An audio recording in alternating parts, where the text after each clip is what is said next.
Bom dia, pessoal. Boa tarde, boa noite. Tô voltando aqui com um vídeo pro canal. Era pra eu ter feito esse vídeo semana passada, acabou não dando. Eu queria. Desculpa, gente, o gato aqui tá toda hora, ó, tá mexendo no tripé, tá comendo o tripé aqui.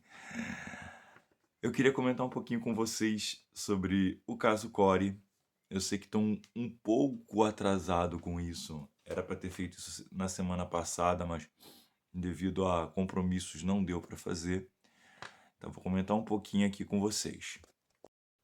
Como todo mundo sabe, né? Teve o caso do Corey que foi citado dentro de um documentário, em que o documentário começava de uma forma e ele foi começando a abordar problemas com alunos, com colégios que cometem atos fora da medida. E inicialmente foi com o massacre de Realengo. Massacre de Realengo, eu lembro, né, que foi na escola Tasso da Silveira. Na época, eu acompanhei o caso. Eu tinha uma página, uma página não, uma comunidade do Orkut chamada Orkut do Assassino. Discutimos numa comunidade de religião, porque uma das comunidades do cara era sobre entendendo a Bíblia Sagrada. Ele provavelmente estava perdido na vida. Ele tinha problemas com bullying, com assédio de outros alunos, e ele desencadeou aquilo provavelmente por isso, tá? É o que dá-se a entender. Eu achei estranho que estavam falando de games, influência de games, sendo que pro perfil do cara, na época que eu vi, não batia com uma pessoa que era gamer. Isso já na época. Aí depois eu fui entender mais um pouco o caso. Quando eu fui ver essa parte do HBO Max do documentário para entender mais ou menos o que que era, para acompanhando as notícias do algoritmo do YouTube, né? O algoritmo do YouTube me recomendando vídeos, porque eu não tenho acesso a esse documentário, eu não tenho conta na HBO Max para poder assistir. Eu entendi que eles queriam relacionar a o o ocorrido também com essa coisa da cultura dos games, né? Que tem games de ação em que você tá em ambiente que como um ambiente militar, um ambiente de guerra, enfim, como isso influenciava, ou seja, uma coisa que a gente que vive se virando um tabu desde os anos 90. Que nesse meio termo também, além de mencionar outros criadores de conteúdo, mencionaram um tal de Core. Eu não sabia quem é esse cara. Mas FNAF eu conheci, que era Five Nights at Freddy's. Segundo a alegação do cara, o tal do Ricardo Chagas, que era o educador, ele falou que o Core era uma má influência, porque as crianças assistiam o conteúdo dele e eram aliciadas por aquela palavrinha pedo terminando com filia.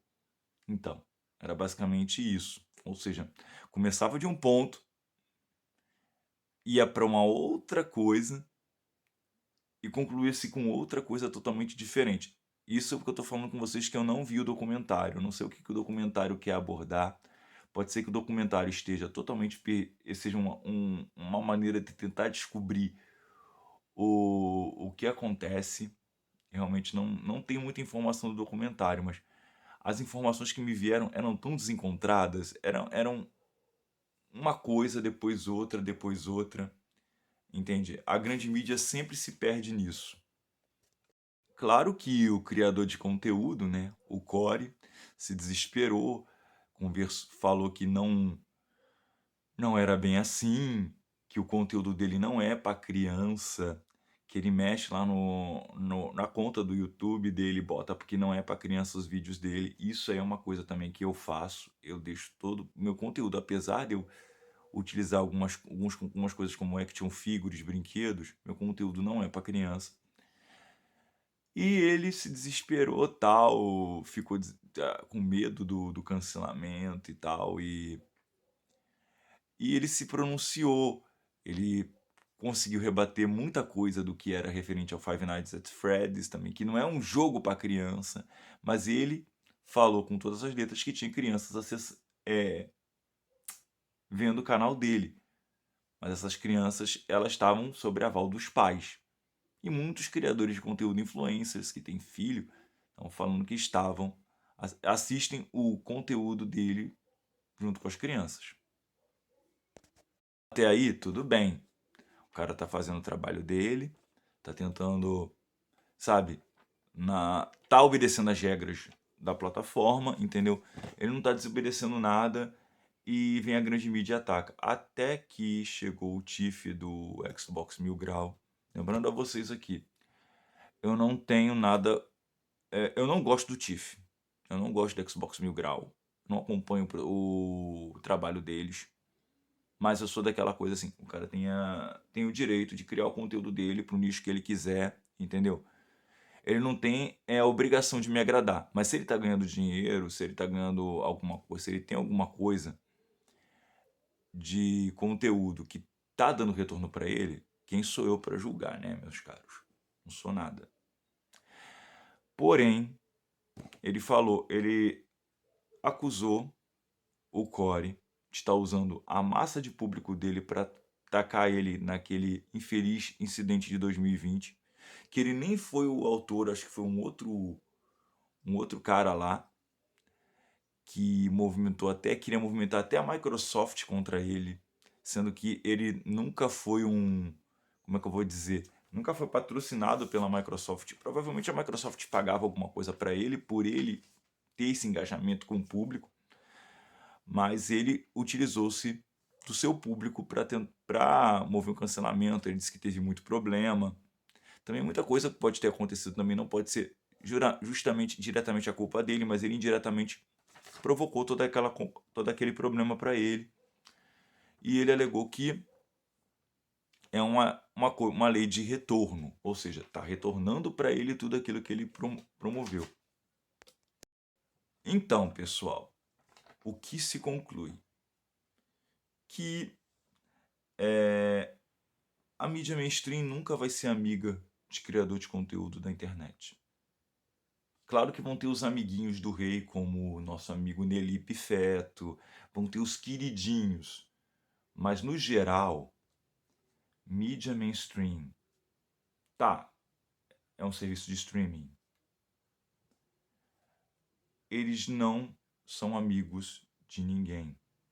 São amigos quem está servindo a eles, as grandes corporações, os grandes conglomerados de mídia, o consórcio.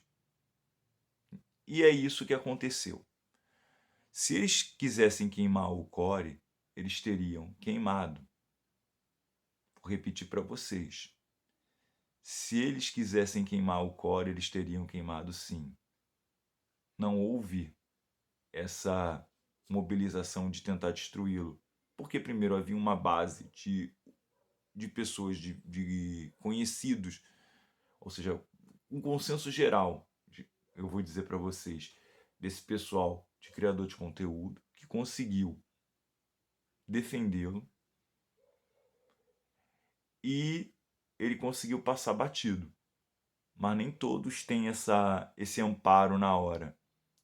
E muitas vezes uns são injustiçados, como no caso do Tiff, tá? Ele foi totalmente injustiçado e não teve ninguém por ele, entre outros que nós conhecemos por aqui. E o ruim disso é que nós vemos mais uma vez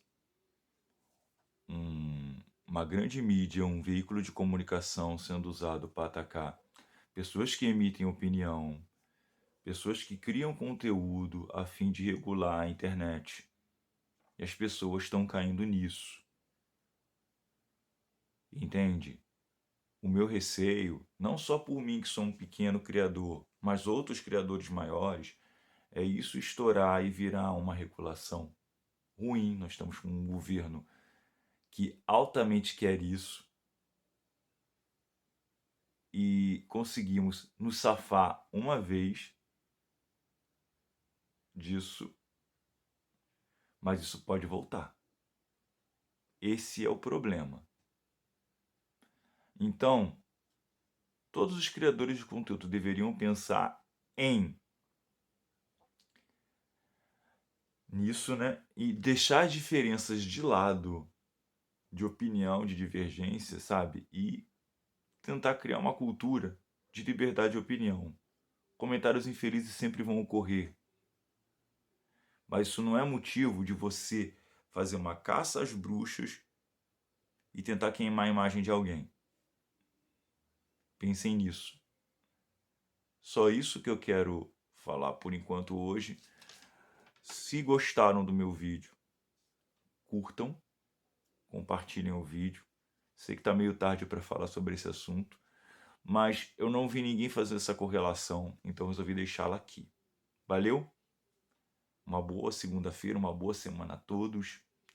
Visão Nerd Brasil, seu canal do entretenimento e opinião. Fui!